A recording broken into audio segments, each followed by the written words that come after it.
All right, today's activity is a Desmos activity.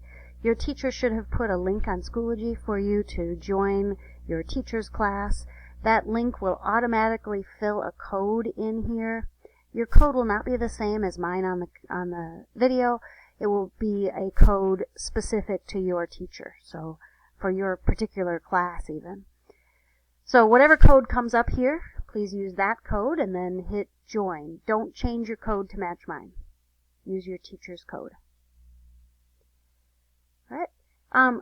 You don't have to share your information with Desmos. You're welcome to if you want to. They're a pretty honorable organization. You can sign in with Google, but you don't have to. You can continue without signing in. If you choose not to sign in with Google, then you are going to need to enter your name here. You will need to use your real name so your teacher can give you credit for your work today. You don't have to give Desmos your full last name. You can just make sure your name is identifiable to your teacher. There are no other Alexes in my class, so I'm just going to use my first name and last initial for my teacher. All right.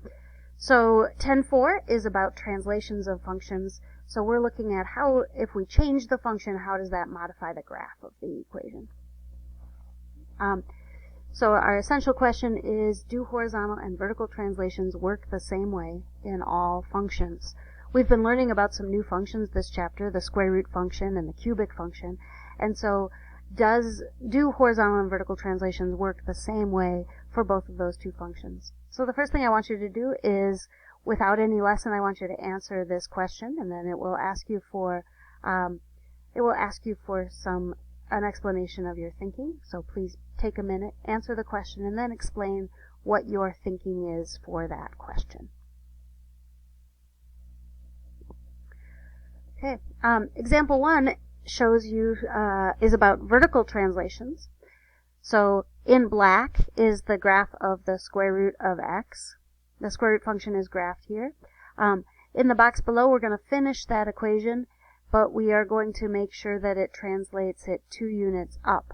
I'm going to play a little bit and try a -2, and oh, that goes down, so I don't want to do that. I'm going to try +2, and that goes up.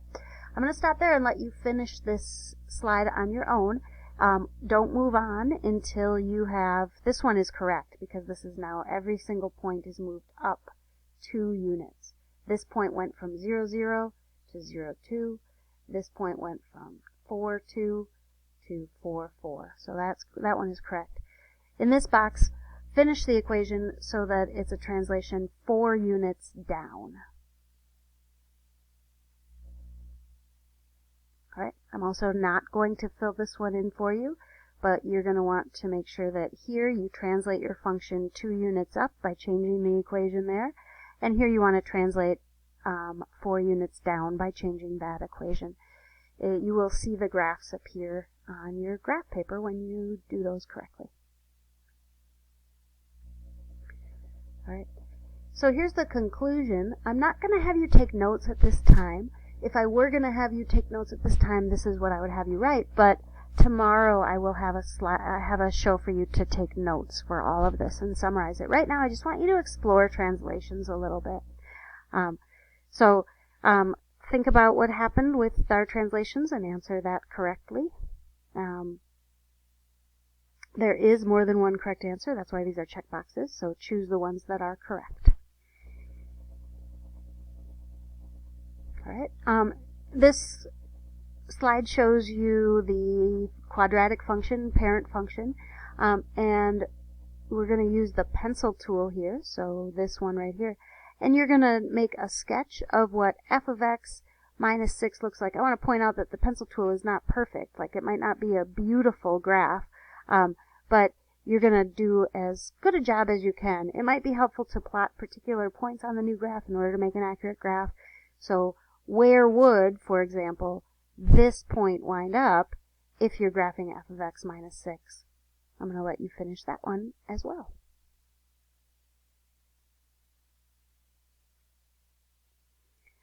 Okay, example 2, all of these slides will be about horizontal translations. So the black one is the absolute value function. I don't know if you remember from the very beginning of the year, but we studied that absolute value function. It looks like a V with a vertex at 0, 0, so that's the parent function. And this is, h of x is a translation of that function 4 units to the right. So what I want you to do is play with this a little bit. Change this number, change it to a 6, change it to a -7, and see what happens when you change that number around a little bit. I also want you to play with this a little bit. So this is the absolute value function, but what happens if you change the function to just a plain old x?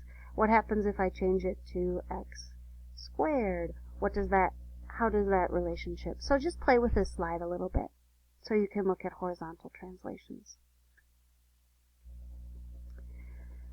This example is f of x is shown as a solid red line, and the blue line is f of x minus c. And so your job here is just to write what do you think c is for this example. A summary, subtracting a positive constant from x translates the graph to the right, while subtracting a negative or adding a positive constant from x translates the graph to the left. Alright, here's a real-world example. A soccer ball is kicked at a location noted as x equals 0. The path of the ball is given by this function, f of x equals negative x minus 4 squared plus 16. Suppose the soccer player kicks the ball again, and nothing changes except that he kicks the ball from x equals -2. So instead of kicking from 0, he's going to kick from -2. Over there. So which new function represents the path of the ball? Make sure you answer that question. Submit it. That's how we're assessing you today on your work. All right. You can also, this is example 3, you can also combine some translations. So I'm going to not do the correct answer here. I'm just going to play a little bit. So I'm going to do f of x plus 3 and then minus 4, and see how that translates the function two different ways. It went left 3 and also down 4 units. So my new vertex, instead of being at 0, 0, is going to be at -3, 4 because it was translated twice.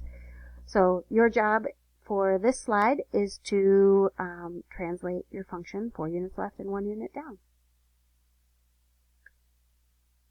You're going to do the same thing with this slide. You're going to rewrite the function so that you're doing that same translation, 4 units left and 1 unit down.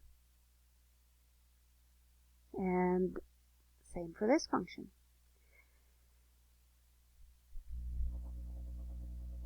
This last example, you are going to take the graph that's given to you and you're going to pick up this point right here, move it around until you have graphed f of x minus 2 minus 3. So you're just moving this around until it's in the right location. Notice how the vertex is there for you to see, so you know whether you're in the right spot or not. So that's your job for this slide. Move that into the correct location. Same thing for this slide, except now the point that you're moving is going to be 0, 1. So you're going to pick that up and move that into the correct location. And same thing for this one. So again, this is the summary for what you did today with your exploration. And tomorrow you will be taking notes on all of this. So you don't have to worry about getting this down in your notebook today. Today is just about using the Desmos activity to do some exploration and then trying some of the homework problems. Thank you so much. Bye.